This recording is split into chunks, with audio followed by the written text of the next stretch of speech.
दोस्तों, राष्ट्रीय स्वयंसेवक संघ यानी आरएसएस में आजकल एक बड़ी पहेली को सुलझाने की कोशिश की जा रही है। भारत माता की, बजरंगबली की। संघ के अंदर खाते चर्चा ये चल रही है दोस्तों कि अब वक्त आ गया है जब नरेंद्र मोदी का उत्तराधिकारी खोजा जाए। एक ऐसा नेता तलाशा जाए जिसमें मोदी जैसा करिश्मा हो, जो उनकी जगह ले सके, जनता को चुंबक की तरह खींच सके, अपने दम पर बीजेपी को चुनाव जितवा सके।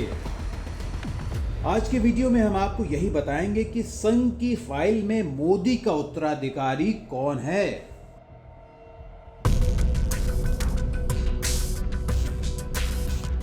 कौन सा वो एक या कई चेहरे हैं जो नरेंद्र मोदी के रिटायर होने के बाद उनकी जगह ले सकते हैं। हम आपको मिलवाएंगे मोदी पार्ट 2 के दावेदार 5, जी हां 5 लोगों से जिन पर संघ ने विचार किया।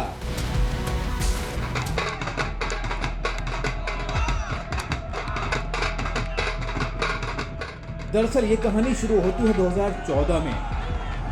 केंद्र में सत्ता में आते ही प्रधानमंत्री नरेंद्र मोदी ने ऐलान किया कि बीजेपी का कोई भी नेता 75 साल के बाद सरकार या पार्टी में किसी पद पर नहीं रहेगा। उस वक्त मोदी 64 साल के थे, लेकिन अब 17 सितंबर को 73 साल के हो गए हैं। 2024 का चुनाव सिर पर है, तब तक 74 के हो जाएंगे मोदी। अगर प्रधानमंत्री बने, जो वो बनेंगे ही अगर जीते तो, तब जाहिर है बीजेपी उन्हें 2 साल बाद एक्सटेंशन दे सकती है, क्योंकि मोदी सुपर एक्टिव हैं। 18 घंटे दिन में काम करना हो या फिर देश विदेश के दौरे लगाने हो, चुनाव प्रचार में पूरा देश नापना हो, मोदी उम्र को आड़े नहीं आने देते। लेकिन ऐलान तो ऐलान है, वो भी खुद का ऐलान कि 75 साल के बाद कोई पद नहीं लेगा कोई बीजेपी का नेता। बस बीजेपी और आरएसएस में मोदी का विकल्प तलाशने की बहस शुरू हो गई, बशर्ते मोदी रिटायर हों। तो दोस्तों, पहला नाम जो संघ के विचार में आया, संघ के मंथन में आया और संघ की लिस्ट में भी आया, वो है मोदी के पुराने सहयोगी, अहमदाबाद में स्कूटर पर मोदी को बैठाकर घुमाने वाले मित्र और सहयोगी अमित शाह का। अमित शाह मोदी की तरह ही कठोर हैं, तीखे तेवर वाले हैं और ऐसे नेता हैं जो कड़े और कई बार कटु फैसले लेता है। मोदी की तरह ही शाह भी पॉपुलर हैं, ताकतवर हैं और मोदी के सबसे करीबी राजदार हैं, जिन्हें बीजेपी की चुनावी जीत का चाणक्य भी कहा जाता है। इसके अलावा पार्टी के कैंपेन्स हो या फिर रणनीति डिजाइनर, शाह को ही कहा जाता है। यही उनकी सबसे बड़ी मजबूती है।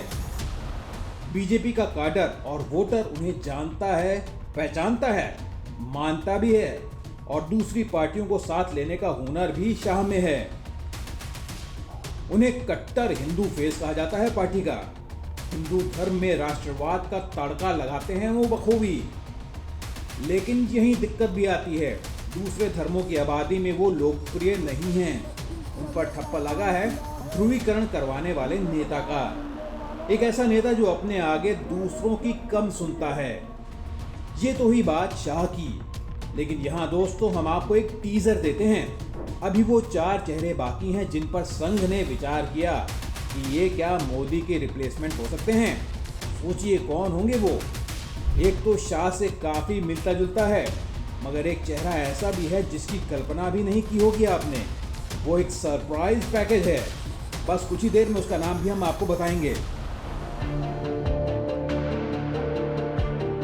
अभी आपको ले चलते हैं एक भगवा योगी के पास, हिंदू हित सम्राट, ऐसा चेहरा जो उग्र है, हिंदू है और वोटर से जिसका कनेक्ट है, जो संघ में भी लोगों को जानता है, बीजेपी में जिसकी खासी धमक है।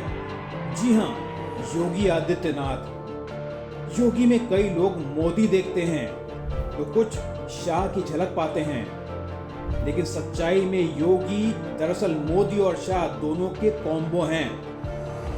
योगी को कुछ लोग ब्रूटल लीडर कहते हैं। सरकार कैसे चलानी है, नीतियां कैसे लागू करनी है, ऊपर से नीचे अनुशासन कैसे लाना है ये योगी से पूछिए।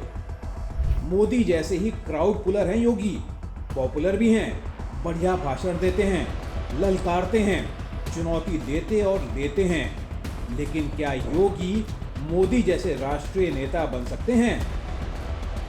क्या उनमें सबको जोड़कर रखने की कला है? योगी की छवि भी बीजेपी के ऐसे नेता की है जो हिंदू वोटों का ध्रुवीकरण करता है।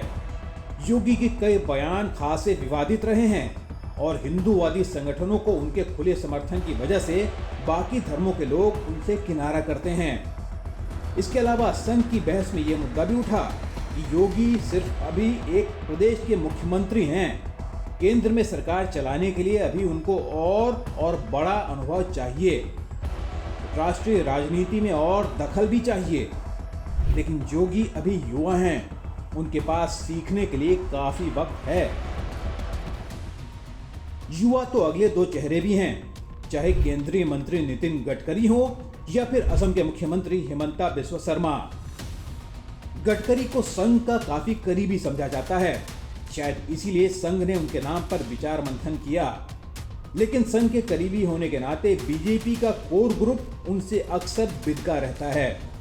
हालांकि गडकरी मंत्री के तौर पर अपने काम में अव्वल हैं, लेकिन मोदी की जगह गडकरी, बीजेपी को यह स्वीकार नहीं है और संघ ने भी मंथन के बाद गडकरी का नाम ड्रॉप कर दिया। हालांकि गडकरी सर्वमान्य नेता हो सकते थे, उन्हें मॉडरेट और मॉडर्न नेता माना जाता है। मगर असम के मुख्यमंत्री हिमंता बिस्वा शर्मा के साथ ऐसा नहीं है।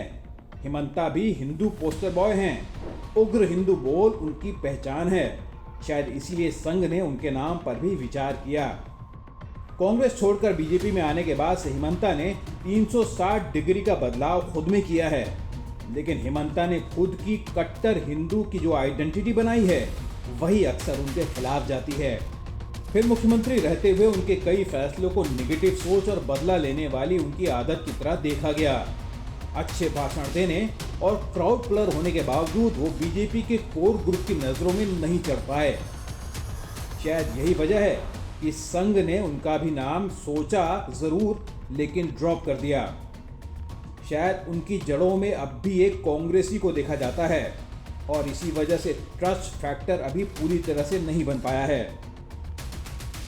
लेकिन दोस्तों, जो पांचवा चेहरा है जिस पर संघ में विचार हुआ वो सबसे बड़ा सरप्राइज है। उसने सियासत में उथल पुथल मचा रखी है। अब आपको उसका नाम बताते हैं। ये चेहरा है 34 साल का तमिल पॉलिटिकल स्टार अन्नामलाई कुप्पुस्वामी। वो अन्नामलाई जो फौजी था, 4 साल देश के लिए लड़ा, फिर आईपीएस बना और 7 साल फिर देश के लिए लड़ा और उसके बाद 2021 में इस्तीफा देकर बीजेपी में आया। लेकिन तेजी से उठा, पॉपुलर बना, तमिलनाडु बीजेपी का अध्यक्ष बना। अन्नामलाई अपने पब्लिक कनेक्ट के लिए जाने जाते हैं, युवाओं के बीच खासे लोकप्रिय हैं, शानदार भाषण भी देते हैं, रणनीति बनाते हैं, कैंपेन डिजाइन करते हैं। तमिलनाडु में बीजेपी को पहचान देने के पीछे अन्नामलाई की क्लीन और ईमानदार छवि है। मगर वो अभी यंग हैं, उतने अनुभवी नहीं हैं। दक्षिण भारत में तो लोकप्रिय हैं, लेकिन उत्तर भारत उनसे अनजान है। लेकिन फिर वही सवाल, ये सब तो तब होगा ना जब मोदी रिटायर होंगे। क्या मोदी को रिटायर होना चाहिए? क्या उन्हें अभी रिटायरमेंट लेना चाहिए? या फिर अभी मोदी की सियासी पारी लंबी चलने वाली है? ये था Indian politics the Modi factor में आज का एनालिसिस। आपको कैसा लगा हमें ज़रूर बताएं। या आपका ही चैनल है, सो इसे लाइक और सब्सक्राइब भी ज़रूर करें। साथ ही बेल आइकन भी दबाएं ताकि आपको हमारे नए वीडियो की जानकारी मिलती रहे। ये चैनल देखना दोस्तों आपके लिए बेहद ज़रूरी है, क्योंकि यहीं आपको मिलेगा 2024 चुनाव का सटीक और निर्भीक विश्लेषण। नमस्कार।